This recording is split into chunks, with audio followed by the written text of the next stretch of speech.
Hagay fuulli isaa jijjiiramee wallaalamutti tume.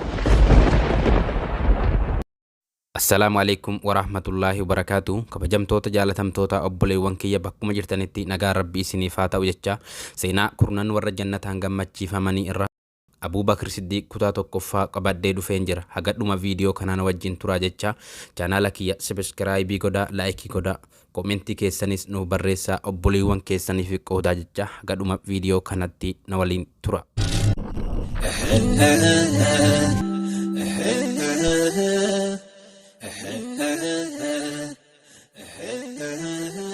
Namni tokkolleen tola nuuf hin oolle kan tola nuuf oolefis harka isaa kan nuti hin deebisin hin jiru Abbaa Bakrii yoo ta'e malee. Abbaa Bakrii galata inni nu biraa qabu rabbitu nurraa galcha guyyaan qiyaamaa.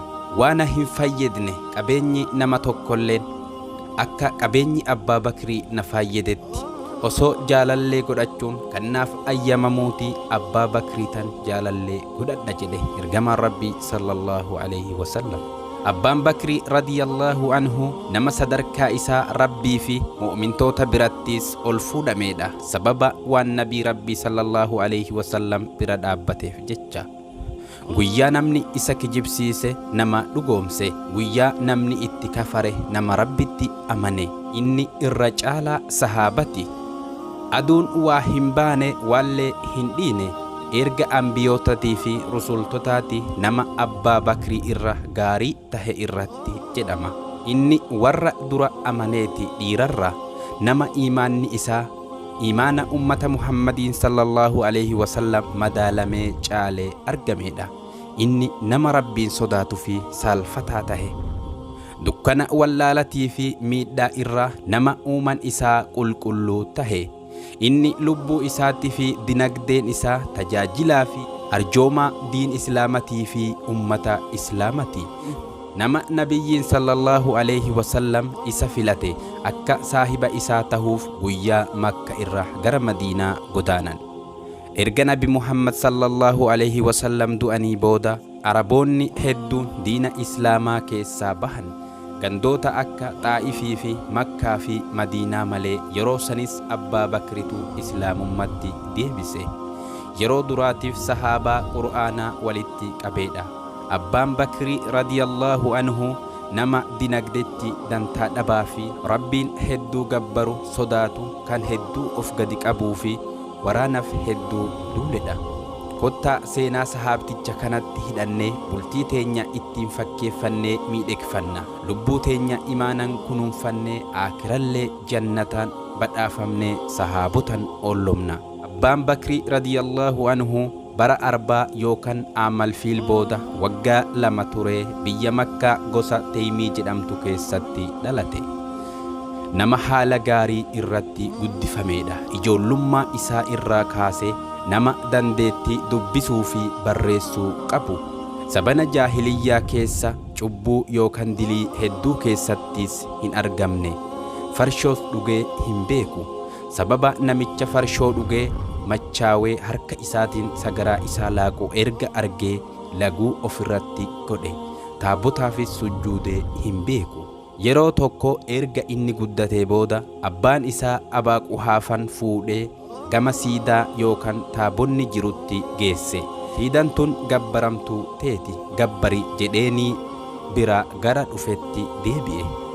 Abbaan Bakrii immoo gabbaramtuu yookan siidaa san itti dhihaatee ani beelawaadha na nyaachisi, dheebotaadha na obaasi, ani daarawaadha na uffisi jedheen. Gabbaramtuunis yookan siidanis dandeettii takkaayyuu akka hin qabne bare.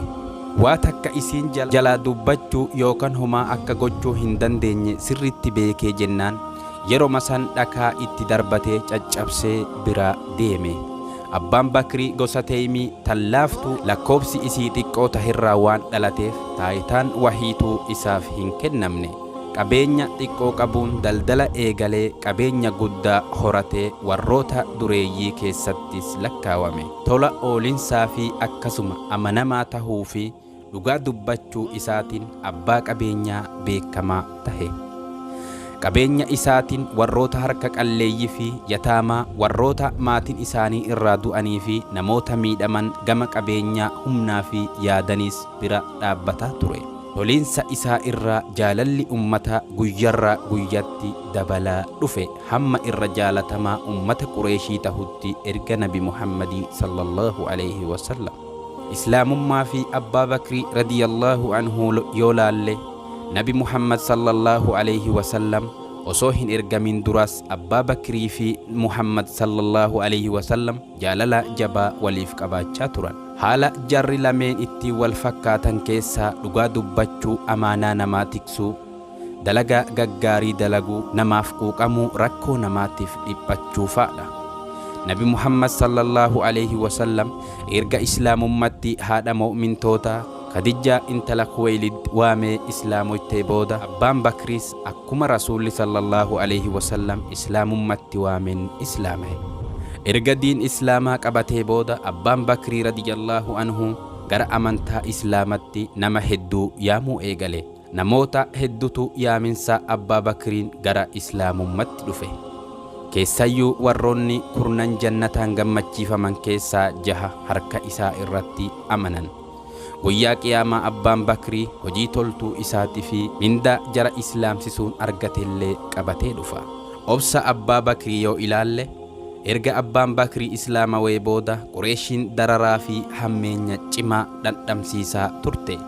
Guyyaa sahaabonni namni lakkoofsan 38 kan gahan Nabi Muhammadiin sallallahu alaihi wasallam biratti walitti qabamanii jennaan Abbaan Bakrii Nabi Muhammadiin kaanee islaamummaa teenya tana fuuldura Qureeshitti ifa haa goonuu jedheeni. Nabiin Rabbii sallallahu alaihi wasallam yaa Abbaa Bakrii nuti lakkoofsi keenya xiqqoodha jedhee dide. Abbaan Bakrii of duuba deebi'uu didee Rasuula kadhaan garaa laafifatee amansiisuudhaan yeroo masan sahaabonnii fi Nabiyyiin sallallahu alaihi wasallam walqabatanii gara Ka'abaa deeman. Erga Ka'abaa gahanii booda Abbaan Bakrii gara waltajjitti ol bahe ummata naannoo sanii gara islaamummatti waamuu eegale. Mushrikoonnis battalumatti sochii ummata islaamaa eega arganii Abbaa Bakrii fi muslimoota reebuu eegalan. Reebicha guyyaa saniitiin akka carraa ta'e Abbaa Bakrii miidhamni guddaan isaarra dhaqqabe. Keessattuu nama Utbaa ilma Rabi'aa jedhamuun hamma fuulli isaa jijjiiramee wallaalamutti tumame. Boodarra warri gosa isaa dhufanii dararaa jalaa isa baraaranii gara mana isaa geessan. Yeroo kanatti Abbaan Bakrii du'aa fi jiruun isaa waan adda hin baraminiif warri isa fide gosti isaa gara Qureeshii deemuun Abbaan Bakrii yoo kan du'u ta'e nutilleen Utbaa ilma Rabi'aa hin dhiifnu ni ajjeesna, dhiiga keenya dhiigan deebisanna jechuudhaan dhaadatan. Gara mana Abbaa Bakrii deebi'anii dubbisuuf yaalanuu inni garuu gaggabbii irraa ka'ee dubbachuu hin dandeenye hanga galgalatti. Warraajii namatti ta'u ammoo akkuma baffatee gaggabsuu irraa dammaqee haasa'uu eegaleen sagalee jalqaba afaan isaatii baate haadha isaatiin Nabi Muhammad sallallahu alaihi wasallam maal tahe kan jedhu ture. Haati isaas ani hin beeku jetteeni deebisteefi. Abbaan Bakrii garuu obsa dhabe hamma Nabi Muhammad maal akka ta'an barutti nyaata fi dhugaatii dhiisuu Rabbiif waadaa seene. Haadha isaatiin deemi Faaximaa intala Khaxaab naaf gaafadhu waan Rasuulli sallallahu alaihi wasallam keessa jiru jeeni. Haati isaa tole jettee gara Faaximaa deemte. Abbaan Bakrii Nabi Muhammad sallallahu alaihi wasallam maal taha jedhee si gaafata jetteeni. Faaximaanis haati Abbaa Bakrii yeroo sanitti islaama waan hin tahiniif basaasummaaf dhufte jettee isii waan shakkiteef Nabi Muhammadii fi Abbaa Bakriitis eessa fi maalitti akka jiran hin beeku jettee deebisteefi. Garuu yoo si gammachiisa ta'e si waliin deemee ilma kee gaafachuu nin danda'aa jettee gaafii dhiheessiteefi. Ayyama haadha Abbaa Bakrii akkuma argatteen waliin gara mana Abbaa Bakrii deemte. Kuma mana geessen Abbaa Bakrii argitee sagalee ol fuutee iyyaa Rabbii kiyyatti kakadhe warroonni akkana sirratti dalagan kun kaafirtoota fi warra karaa Rabbii irraa maqe. Aniin tun nin kajeela akka Rabbiin isaanirraa haloo yookaan gadoo siif baasu jetteeni. Innis ka isa dhibe waa'ee isaa odoo hin taane waan jaalallee isaa Nabi Muhammad ture sallallahu alaihi wasallam. ergamaan rabbii maal keessa jira jedhee gaafate. Faaximaanis haati tee nu dhageessi akkamittan sitti himuu danda'a jetteen. Abbaan Bakri deebisuudhaan haadha tiyyarraa homaa hin sodaatin jedheeni. Isiinis Nabi Muhammad sallallahu alaihi wasallam nagaa qaba, hin dhiphatin, hamtuun isaan hin qunnamne jetteen. Abbaan Bakri deebisee eessa akka jiru gaafannaan Arqam ilma abbaa Arqam akka inni jiru itti himte.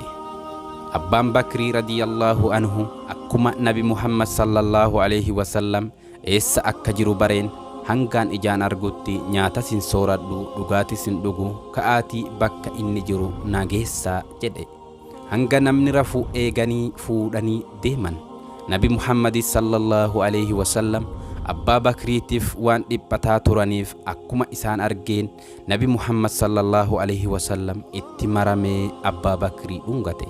Sahaabonnis dabareen ka'anii dhungatanii booda Abbaan Bakrii ati aabboo fi aayyoo tiyyaan furamaadha, hin yaaddawin, ani homaa hin taane, waan kaafirtichi fuula na balleesse malee.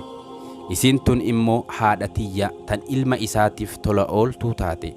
Akka rabbiin naaf qajeelchu du'aa'ii naa godhiif islaamummatti naaf waami jedheeni.